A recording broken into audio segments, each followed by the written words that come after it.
Salam sejahtera Malaysia, denyut nadi suara rakyat bergema di channel ini. Jangan lupa tekan butang subscribe, like dan share. Malaysia kita punya, cintai Malaysiaku, kita jaga kita.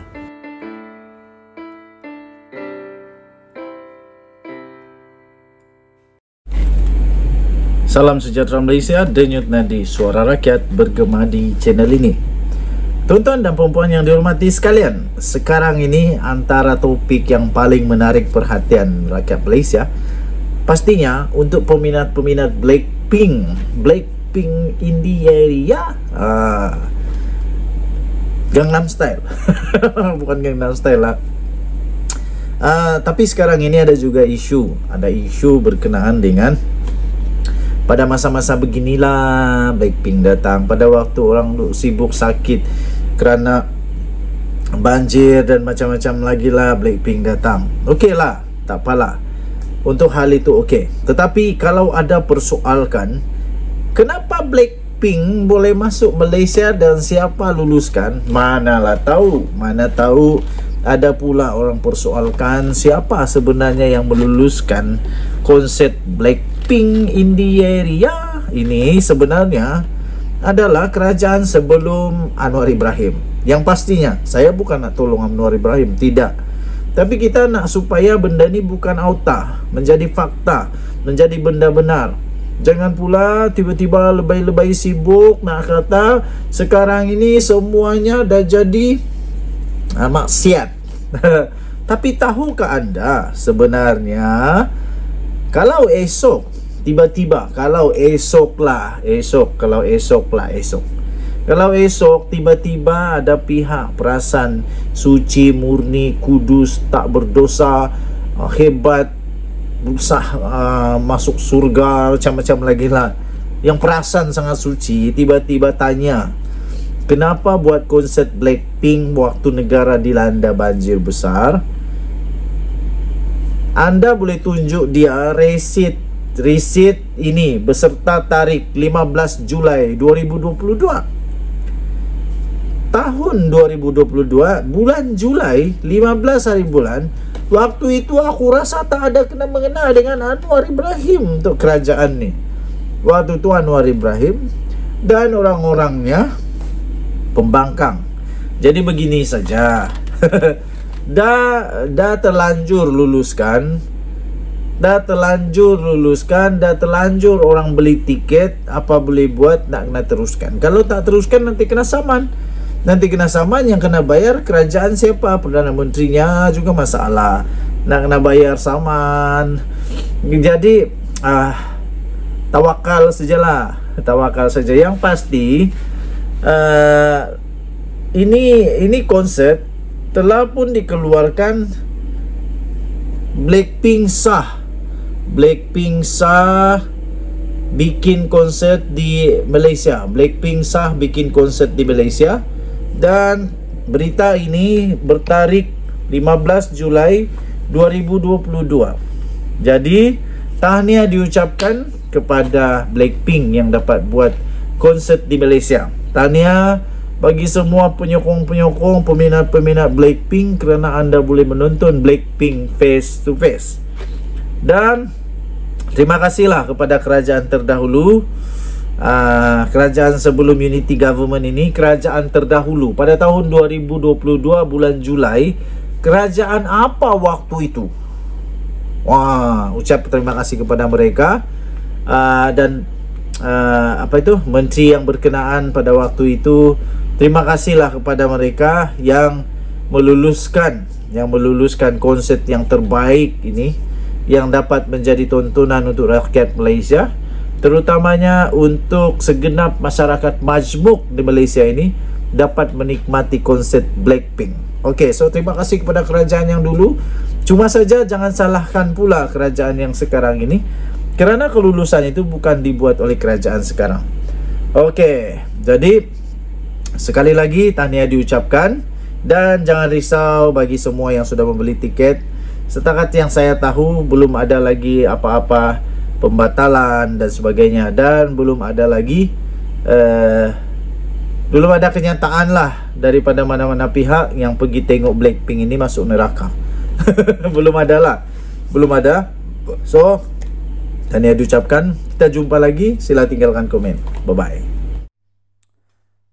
Salam sejahtera Malaysia. Denyut nadi suara rakyat bergema di channel ini. Tuan-tuan dan puan-puan yang dihormati sekalian.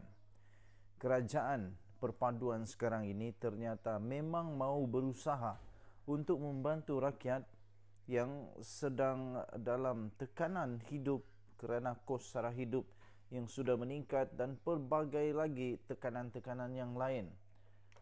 Walaupun banyak inisiatif yang sudah dilakukan oleh kerajaan perpaduan ini, timbullah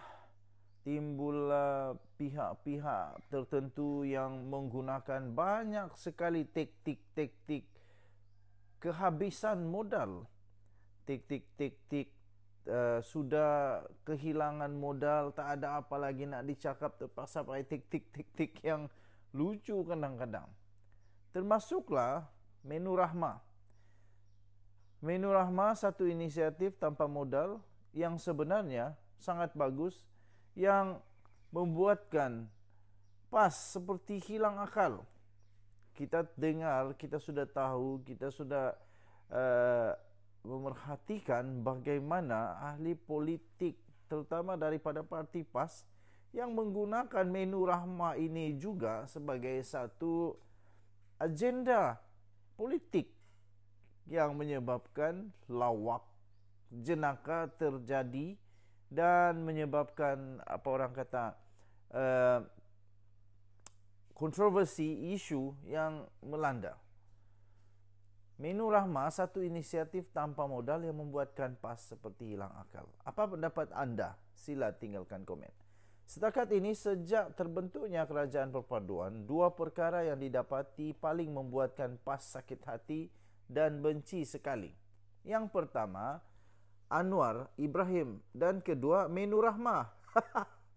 Selepas Tun Mahathir Mohamad, PAS barangkali dalam kedudukan kedua sebagai suspek yang paling benci kepada Anwar Ibrahim. Sama seperti Tun Mahathir, PAS barangkali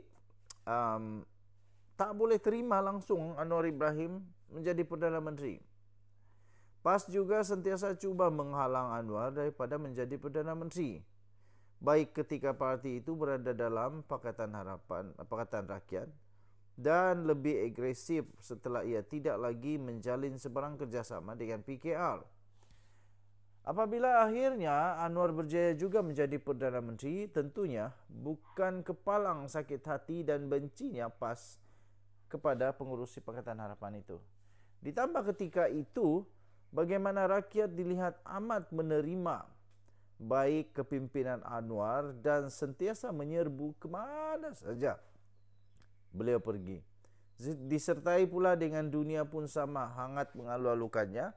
Hanya Tuhan saja yang tahu betapa meluap-luapnya perasaan benci dan sakit hati PAS itu. Terutama sekali Hadi Awang ketika Anwar jadi Perdana Menteri, dia pula telah hilang gaji. Sebab itu usaha propaganda PAS serta Hadi yang tanpa henti kononnya Anwar akan tumbang tidak lama lagi, tidak lain hanya didorong oleh rasa benci dan sakit hati itu saja. Tiada sebab lain selain daripada itu yang mendorong, serta Hadi sentiasa berusaha mencari jalan untuk menebuk atap untuk menjatuhkan Anwar. Meskipun disedari, kerajaan perpaduan ini dibentuk atas titah daripada Seri Paduka Baginda yang di-Pertuan Agong. Malah walaupun dikepung dengan Akta Lompat Parti sekalipun, yang pada hakikatnya kerajaan hanya mungkin bertukar melalui PRU, PAS sentiasa membakar hati para pengikutnya dan walaunnya tentang kemungkinan Anwar boleh tumbang pada bila-bila masa. Suka hatilah nak buat apapun Tok Guru, bak kata Anwar, biarlah Hadi terus merancang dan mengigau. Yang kedua yang paling membuatkan PAS benci dan sakit hati ialah Menu Rahmah. Menu Rahmah oleh Salahuddin Ayub, Menteri Perdagangan Dalam Negeri dan Kos Sara Hidup. Tiada usaha atau inisiatif lain daripada kerajaan selain Menu Rahmah yang membuatkan PAS memperuntukkan banyak masa dan tenaga untuk mencari salahnya.